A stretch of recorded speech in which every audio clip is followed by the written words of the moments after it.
it's in negotiation, and I think what we did today was great. It was great. That's going to be a great board. That'll be a board, I think, like no other, right? It's a board like no other. A lot of people joining. We just went out with the letters, and a lot of people are joining. Now we have a flight back, and we'll be landing in 4 hours and 45 minutes. And I'm going to be very late for dinner, but that'll be okay. What are some of the elements of the Greenland concept that you can tell? There was really a negotiation, but it's infinity. The time limit is infinity, meaning there is no time limit. It's forever. It's, you hear about 99 years, 50 years. It's forever. That was discussed. We can do anything we want. We can do military. We can do anything we want. And it's being negotiated, and let's see what happens. I think it'll be good. Would the U.S. have no price? No purchase price. Would the U.S. have pockets of sovereignty over? We have a lot of great things in the deal, and don't forget they're also good for Europe, because when we're good, they're good, and if we're not good, that's not very good for them, because we hold it all together. We're holding it all together. President, does that actually give you control of land in Greenland? Does it give U.S. control ownership of land? We can do whatever we want to. We're all going to work together, and actually NATO is going to be involved with us. We're going to be doing in conjunction, parts of it in conjunction with NATO, which is really the way it should be. But to be clear, will the U.S. own that? Any expense, because we're not going to have expense. Other than building the Golden Dome, we're going to build the Golden Dome, and we'll have participation in that also. The cost of the Golden Dome, we'll have participation in that also, meaning with the expense of it. And it'll be like no other. I mean, our technology is incredible. Is Denmark signed off on this, or are they on board with this concept? Is Denmark on board with this concept? I think everyone likes it. I mean, I think. I'll let you know in about 2 weeks. Have you spoken with Denmark about this plan? Secretary General Mark is a great guy. He's a great guy, and he's spoken to everybody. And when you spoke with the NATO Secretary General, did you talk about U.S. military presence in Greenland? About military We talked presence? about everything, and you saw him yesterday. He was interviewed on Red Bear, and he was very happy. He was very convinced this is a good deal for everybody. On Ukraine, how did your conversation go with President Zelensky? We had a conversation. I've had numerous conversations on Ukraine. It'd be nice to end that war. It costs us nothing. We make money. I don't want to make money, but we make money. Whereas Biden spent $350 billion stupidly and lost a lot of money. But it's not about the money. It's about 25 to 30,000 soldiers a month, mostly soldiers. Are you ready to A month are being killed. Do you think that did you sign the securities deal? Are you able to sign that? Rukov and Jared are right now on the way to Moscow, so we'll see how that works out. What kind of I had a good meeting, but I've had numerous good meetings with President Zelensky, and it doesn't seem to happen. It's funny. I put out a 35-year war in a day, a 32-year war in 2 days. In other wars, the worst was like 4 days, and this one goes on and on forever. And actually, they may have been more complex. Do you think that trilateral that the U.S., Russia, and Ukraine are having in Abu Dhabi this weekend leads to a trilateral between you, Putin, and Zelensky? Look, it's all good. Anytime we meet, it's good. If you don't meet, nothing's going to happen. I mean, for the first 3 years, nobody met. Under Biden, nobody met. And you know one thing, if you don't meet, nothing's going to happen. So we are meeting, and we'll see what happens. I hope we can save a lot of lives. That's all. Mr. President, what kind of concessions does Vladimir Putin need to make at this point? He'll make concessions. Everybody's making concessions to get it done. Europe is going to be a part of it. It's got to be a part of it. Look, it's more for Europe than for me. I mean, I'm doing this more for Europe than for me. I'm doing it to save lives, number one. I'm doing it secondarily for Europe. I'm not doing it so much for the. It doesn't affect us very much, other than the loss of lives. We're not affected by this deal. It's thousands of miles away. We're separated by an ocean, but I have an ability to get things done like this, and we'll see if I can get it done. I mean, it would never have gotten done. I thought Putin wanted the whole thing. Maybe he does, but he's not gonna be going there unless we don't make a deal. But we had a good meeting today with President Zelensky. I think a very good meeting. What's the main holdup? What's the main holdup to getting a deal? The main holdup is the same things that have been holding it up for the last year. Look, this is a war. This is Biden's war. This isn't my war. This is a war that should have never happened. But it's complex because you have beaches and bounds, you have streets, you have rivers, you have everything. Where does it end? So it's a little bit complicated. But I've had that in 5 of the other wars. There are beaches and bounds. It's a location. It's boundaries.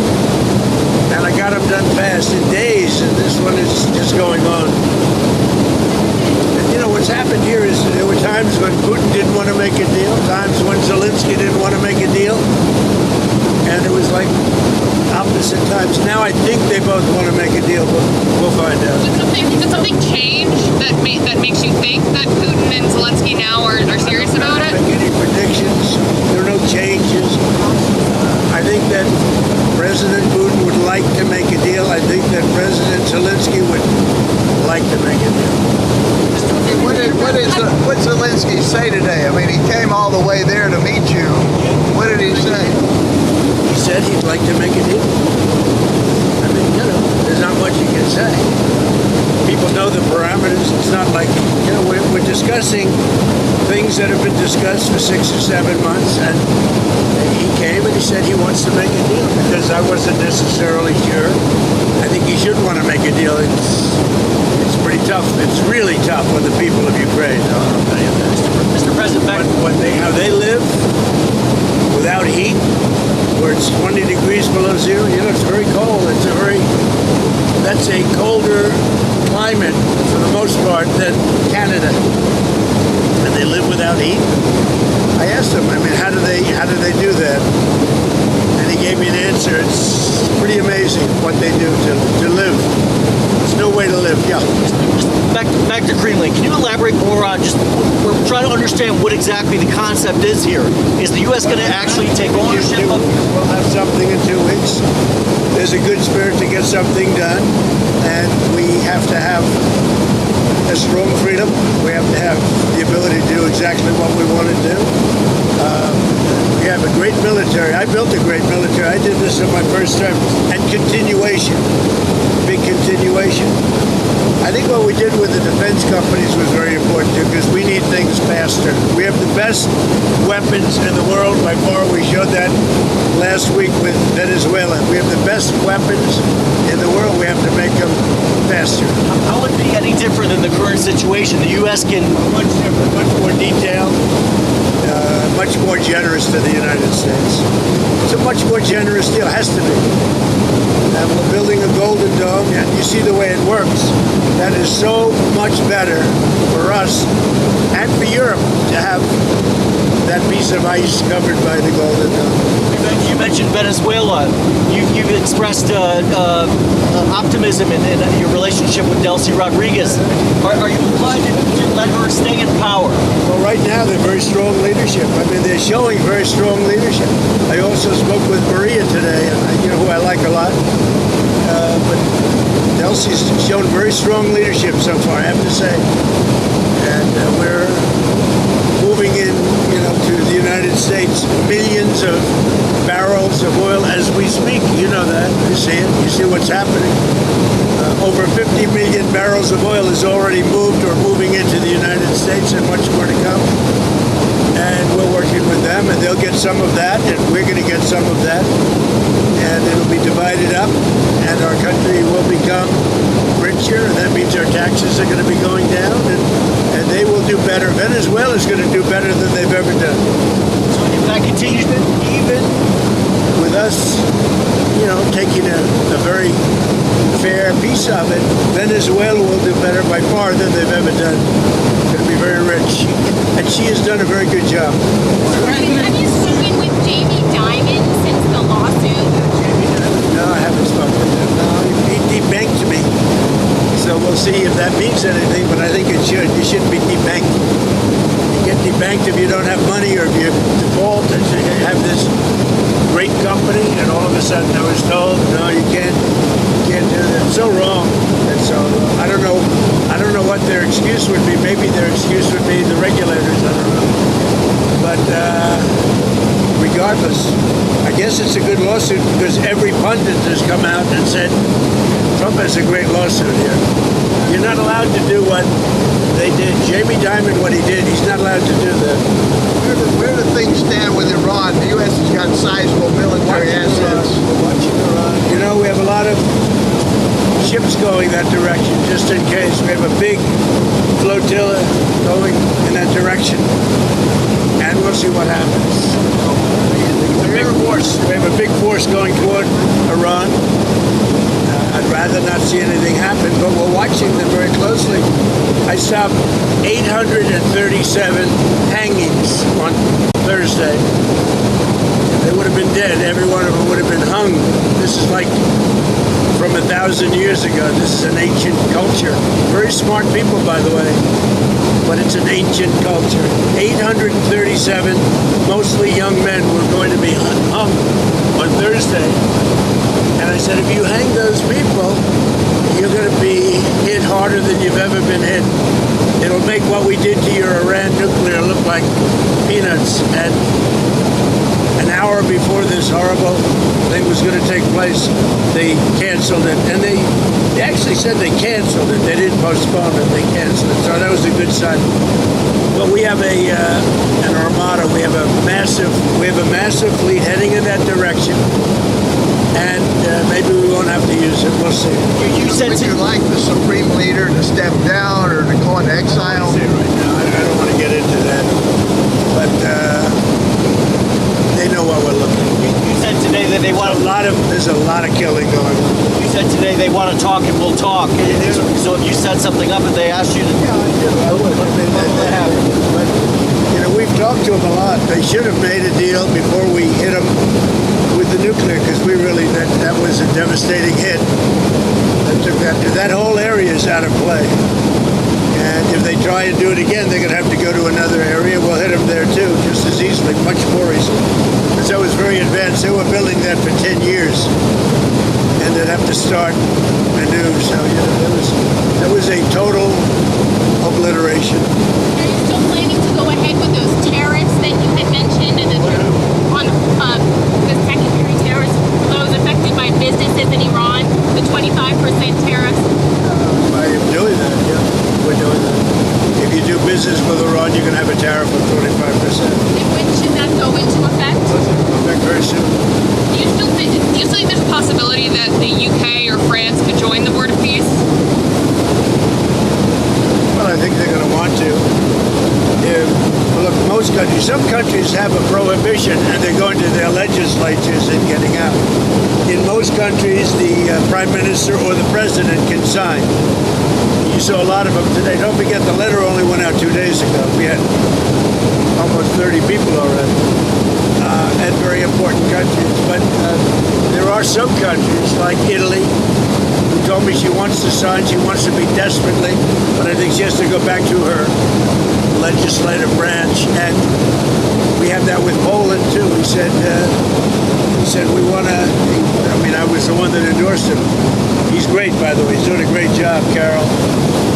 But he has to get an approval. Some have to get an approval, some don't. Most don't, but some do. They have, a legal requirement to get an approval. Do you envision being chairman of the Board of Peace past your second term in office? I have the right to be if I want. I'll decide. We'll see what happens. But they'd like me to be. It's in theory for life, but I'm not sure I want that. But it's going to do great work with Gaza and maybe other things. It could be beyond Gaza. And we'll work in terms of with the United Nations, who I've always said the United Nations has great potential, but they have not lived up to it. And I say 8 wars and I never spoke to them. You'd think I would have spoken to them a lot. but the United Nations has great potential. I think working with the Board of Peace is going to be a good thing for the United Nations. Will you tell us who your Fed pick President is? said a couple of days ago that there would be something in the works where you can take money out of your 401k to help on purchasing a home. Is that something that the administration is working on? I'm not a huge fan of other people like it. They're talking about taking money out to put a deposit down on a home. And one of the reasons I don't like it is that their 401ks are doing so well. You know, 401ks are up 80, 90% in some cases. And you know, you're talking about a lot of people. We're talking about very mainstream. And they're really doing, and the housing market's good, but the 401ks are doing much better than the housing market. I like keeping their 401ks in great shape. I like keeping their 401ks. I'm not a huge fan of putting down a deposit. I'm not. I'm so happy with the way 401ks are doing. You have people tell me they're up 88%. And over the period of a year, over a full year, it's going to be, I mean, it's going to be close to 100%. Yeah, Steve. Tell us. Back to the Board of Peace, some of the countries are, I think the permanent members contributed $1 billion.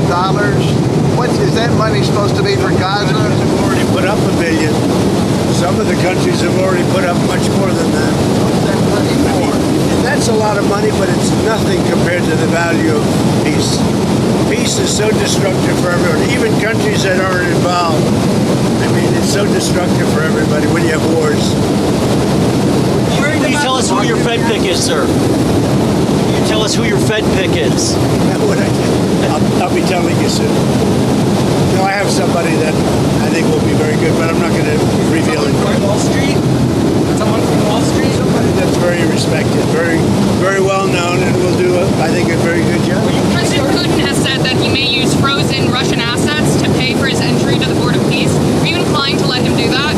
I don't know about that. I mean, I've heard that. Who said that? President Putin. It's very interesting. But he said he's going to use his money. It's frozen If assets. he's using his money, I think that's fine. Yeah. You're talking about where he said this morning Yes. he's going to join the Board of Peace and he's going to make a contribution of $1 billion. Yeah, by using his money. I mean, if he's using his money, that's great. I think it's important to have everybody in. Are you concerned about the investigation into Jay Powell, making Jay Powell stay longer on the Fed? No, I'm not concerned. I mean, we'll have to see what happens. It's too late. Just always too late. Despite that, we have interest rates going down. And also, he's, building a small complex, the Fed building, and they're going to be close to $4 billion. It's the most expensive job, and it's a renovation. It's the most expensive job per square foot ever built of any kind. It's either gross incompetence or it's worse. Are you done with the interviewing people for the job? Yeah. Were you worried about the market reaction to your tariffs on Monday and Tuesday? Market reaction's been good. It was up very big today. It was up big yesterday. It's where it started. It's very close to 50,000 on the Dow. And nobody thought you could be breaking 50,000 during the first year. So we'll see what happens. No, pretty much even, right? Just about even. The market came up only after you backed away from your threats. As of yesterday, the market came up very nicely. On that 10% cap with the credit cards, is that an end goal? Is it a negotiating point? And are you speaking with certain lawmakers? People, the credit card companies are getting 28% interest. So a guy goes out, they don't even know it. These are people, regular people. They don't know that they're paying 28%. And then it's a little bit overdue and they end up having to file for bankruptcy. I'm not going to let that happen. So it's a 1 year 10% cap on credit cards. We have to get that approved by Congress too. So that's not a no-brainer. Did you say that you Should be a no-brainer, but it's not. Sir, did you say that you spoke with Maria Machado today? Yeah, I told her. Can you tell us about that conversation? We have a very good relationship, just to say. She's a good woman, a very nice woman. She's been through a lot, and the same time, I'll tell you, they're doing a very good job in Venezuela. So it's interesting. I get along with both sides. I get along with everybody but the media. You know, the fake news that I don't get along, but I get along with At everybody. what point will you pivot, sir, to at what point will you pivot in Venezuela to say we should have an election there? I want to see how they do. First of all, they have to, we have to take in a lot of money. We have to get that back. Right now, they're not living well because of what's gone on for years. Really, it's years of socialism and worse. It's really, worse than socialism. But we're going to start drilling very soon. We have the biggest companies in the world. We have them, and they're going to be going in. They're all negotiating right now. And we're representing the nation, and the nation is very thrilled by that because we're really good at this. And they'll be taking in more money than they ever have, but we'll be taking in a lot of money too. That's going to do two things. It's going to make the United States a lot of money, and it's also, going to make Venezuela a lot of money, but it's also going to bring down oil prices even further. We have oil prices down, in many cases, to $2.30 a gallon. And in also numerous cases, $1.99 below $2. It was $4.50, $5, $3.90. Prices are coming down very rapidly, including groceries, including just about everything. And they're starting to come down even more. We're getting them low. I inherited very high prices. When they talk about affordability, they caused it. I inherited very high prices, and we've done a great job. Prices have come down a lot, and I would say led by energy. We're pumping more oil right now. We're drilling more oil than at any time in the history of our country by far. One more on the Fed, if you will. And when you add Venezuela to it, it's a tremendous part of the market. One more on the Fed, if you will. The Supreme Court seems skeptical of your power to remove Lisa Cook from the board. What's your reaction to that? We'll see. I listened to some, I read some of it, and I didn't get that impression other than they thought maybe it should have gone through a more normal court system. But nobody was saying she's innocent. What they're saying is maybe it should have been a longer process. So we'll see what happens. Back to Iran for a second. We've seen wild variation in the numbers supposedly killed in those protests. Have you seen a reliable estimate about how many people were killed? Well, nobody knows the number. It's a lot no matter what. Hey, if it was one person, in this country, if it's one person, it's front page news. It's a lot of people. But there's a difference between a lot and 20,000 people. So we'll find out what it is. We're going to find out exactly what it is. Have you arranged a meeting with health insurance executives? You had mentioned you would have. When will that be taking place? With the biggest company, yeah. We have. What I'd like to see is that the money is paid not to the health insurance or not to the insurance companies, directly to the people into a healthcare account, savings account. And the people buy their own healthcare. Now, the Democrats don't like that because they're owned by the insurance companies. The Democrats are owned by the insurance companies. Obamacare, and I said this for a long time, Obamacare was set up by the insurance companies. They made a fortune.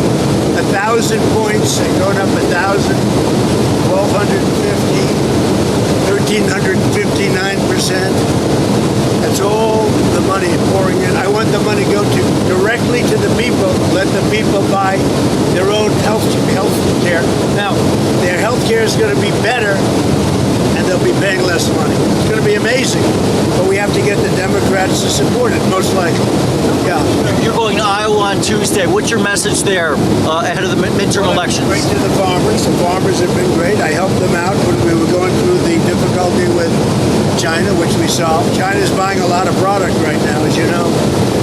But while we had that negotiation, and I gave them, billions of dollars, and they were very happy. The farmers like Trump, and I like the farmers. I won their vote I won almost all aspects of a lot of. Look at the auto workers, how well I did with the Teamsters, the auto workers. But the farmers have been very special to me, very successful. All 3 terms. I won it all the time. So I think they're really happy, the farmers, with what's happening. You've expressed some concern, though, about the midterm elections. My only concern is that presidents never win. You know, what is it, 2 times in 50 years? Democrat or Republican. Even, I mean, nobody had a better first year than I did. Look at what we've done. We have the greatest economy in the world. We have the greatest investment in a country in history by many times. Nobody's ever had that. Think of it, $18 trillion. We have thousands of businesses being built right now. And they're going to be opening soon, and it's going to be amazing. Also, the great big beautiful bill kicks in now, you know, now and over the next couple of months. That's going to have a huge impact when you have no tax on tips, no tax on Social Security, no tax on overtime. That's going to have a huge impact. Also, the 1-year depreciation is big for businesses. They're going to have to hire a lot of people. So I don't think there's ever been anything like it. I think we have a great country. We have a country back. We were a dead country, and now we're great. How much travel are you going to do this year? Campaign travel? I'm going to do a lot of campaign traveling. I hate to tell you guys, but it's going to keep you employed. Now, we're going to work hard. I mean, the only problem with that question is, for whatever reason, it's a deep down psychological reason, sitting presidents that won, even that won big, we won big, all 7 swing states, a popular vote, sitting presidents don't seem to do well in the midterms. I guess over a 50-year period, they won twice. So I don't know what that is. That's something down deep. You'd have to ask a psychiatrist about that. But we should do great. We won the election big. The border is now great. The border is the best we've ever had. The border is the best there is anywhere in the world. Look at some of the European countries, what happened. They wish they had our border. And they tell me that openly. They wish they had our border. And they have to do something about immigration. Mr. President, how many times do you think you'll meet with the Chinese president this year? But I'm going to make a trip. I'm going in April. He'll come toward the end of the year. And I look forward to seeing President Xi. I've always had, his wife is fantastic. He's an amazing guy. And I've always had a great relationship. President Xi of China. Always had a great relationship with him. It was a very strained relationship during COVID. But now it's an excellent relationship. Look, you see that. Look at all the farm product they're buying. The soybeans, they're buying a lot of soybeans. And that makes our farmers happy. And that makes me happy. Thank you very much, everybody. Thank you. We saw the bruising on your hand. Are you okay? Very good. You good? I clipped it on the table. So I put a little, what do they call it, cream on it. But I clipped it. I would say, take aspirin if you like your heart, but don't take aspirin if you don't want to have a little bruising. You know, if you take I take the big aspirin. And when you take the big aspirin, they tell you you're bruised. The doctor said, you don't have to take that, sir. You're very healthy. I said, I'm not taking any chances. So anyway, but that's one of the side effects of taking aspirin. Thank you very much, everybody. Appreciate it. Thank you.